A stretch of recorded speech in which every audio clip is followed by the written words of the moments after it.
Hi, I'm Author NZ. Welcome back to my YouTube channel.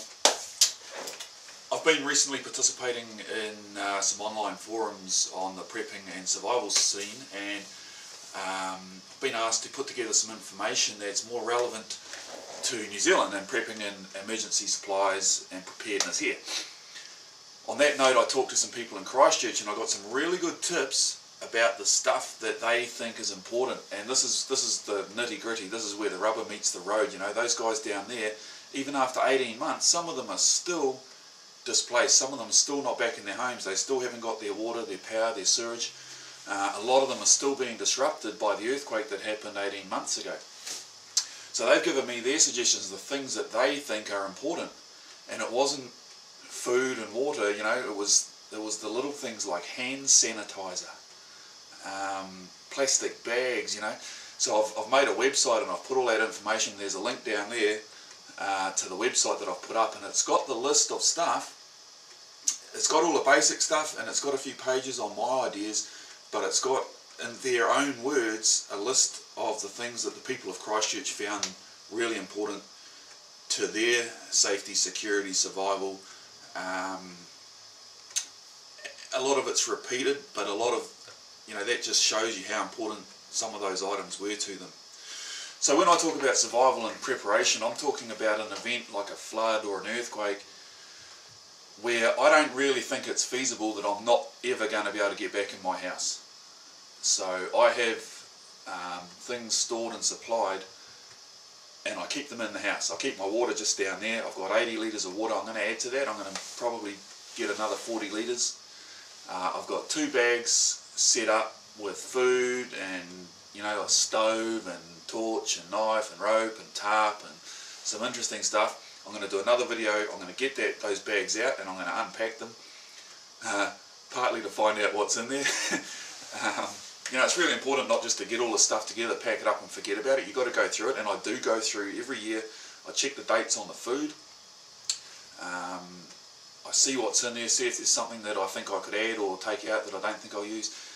So I'm going to get those 2 bags out and I'm going to unpack them, and we're going to spread them out, and then I'll probably spend the rest of the day packing them back up again. I'm going to show you what I think is important. Okay, so I don't think you could prepare for every occasion. I don't think anybody could have ever predicted what was going to happen in Christchurch. And you can't prepare for 18 months of being disrupted. You can't. When we talk about survival, that's what we're talking about. It's surviving. It's not, you know, we're not talking about storing food so you can have a dinner party. We're talking about storing food so you've got a caloric intake, you've got water, your body can function on a cellular level for a few days, okay, and keep your kids alive. When you start to get hungry and you start to get dehydrated, you start to make bad decisions, and that's when you can, you know, do something dumb that could cost you your life. So I'm talking about surviving for maybe a week without any help, and I believe that I can do that here, and I can keep my family going. And we have a plan, you know, we have a plan. If chances are something bad happens, it happens at an inconvenient time. I will probably be at work. So my preparedness is set up so that my wife can grab our stuff and put it in the car. She can grab the water, she can get it ready, she can get the kids away, and then I know where they're going to go. So yeah, we have a plan, and I know where she'll be, I know where they'll be. That keeps me free to look after myself, to maybe come back here, secure the house, do whatever. I know where I'm going to find them. That's really important. Yeah, so I don't think that there's a big likelihood of not being able to find my stuff. So that's why I store it inside. I know there are a lot of ideas about storing your things in the shed or in a wheelie bin outside or in a garage. I don't know. I mean, I hope I don't get proved wrong, but I don't think that there's ever going to be a time when I can't get stuff out of my house. I know a lot of people in Christchurch are going to say, oh, we were told not to go back, and sure, it might be dangerous, you know, you might have cracks in the walls and there might be jibboard falling down, but, you know, put on some gloves, put on some boots, put on a helmet and go back in and get the things that are important to you. You wouldn't want your kids in there doing it, but I believe personally, and this is just my opinion, I believe that I will be able to get back in to get stuff out, okay? I probably wouldn't do it while the earth's still shaking, but I don't think that what I'm saying is I don't think you can prepare fully for every possibility. So to me, preparation is an insurance policy. I've got some stuff set aside, food, water, first aid stuff, supplies, tools, things that will make life a bit easier. You know, I'm not going to go out and buy 4 new sleeping bags. I've got 4 good sleeping bags. All I've got to do is remember to take them with me if I need to evacuate. And again, I believe I'll probably be able to get back in and get those things out if I need them. Okay, so the next video, I'm going to pull my survival stuff apart. We'll have a look, see what's in it. I'll check some of the dates. I'm going to do another video on water storage, another video on food storage. I'm going to do some more first aid. A few topics like the Celox. I'm going to do a topic on that on its own. That's a fantastic product. I'm going to continue my channel more as a survival prepping channel. I hope you enjoy the videos. I hope you find the information useful. Again, it is only my information, but you know, I was in an earthquake in 1987. We had a 6.2 here. We don't have any big buildings. We didn't have any deaths. We had a bit of injury, but no one I know was injured. In 2004, we had a flood here that destroyed a house that I owned. I don't live in it, but it was a property that I owned. Flooded up to the second nog, you know, which was pretty high.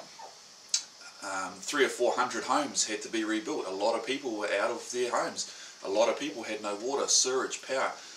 The year after that, we had a massive mudslide just out of town, and again, 100 homes probably were destroyed, and a lot of people were displaced, and a lot of services were lost, you know, power, sewage, water, all the important things that you take for granted every day were taken away. We've had tornadoes, we've had tsunami warnings. You know, my wife has had to grab the things, put them in the car, get the kids and bug out. I know where she is. At the time I was a Coast Guard volunteer, so I wanted to be able to be on duty if I needed to be. The warning came to nothing, but hey, she knew what she had to do and she did it, and that was awesome. So keep an eye on the videos. I hope you, like I said, I hope you find the information useful. I hope if I say something that you strongly disagree with, let me know and I'll change it, or I'll consider changing it, or I'll add to it, or have a look at my website. The link is down there. One of the awesome things that came out of Christchurch was the really good stories, and I'm going to put a link to some of that there as well. One of them was the awesome Maori guy that there was a video of him lifting blocks of masonry and concrete, you know, massive blocks, to try and help save someone. There was a lot of stories like that that came out of Christchurch, and that made the rest of New Zealand just so proud, you know. Like, we looked at the guy that organised the student army, and he's become the Young New Zealander of the Year. Stories like that, you know, that's just absolutely unreal. The stuff that average Kiwis did made the rest of us really, really proud. So keep an eye on my links, keep an eye on my videos. I'll be back shortly. I'll unpack my safety gear, see what's in there. I'll see what's in there, and check back soon.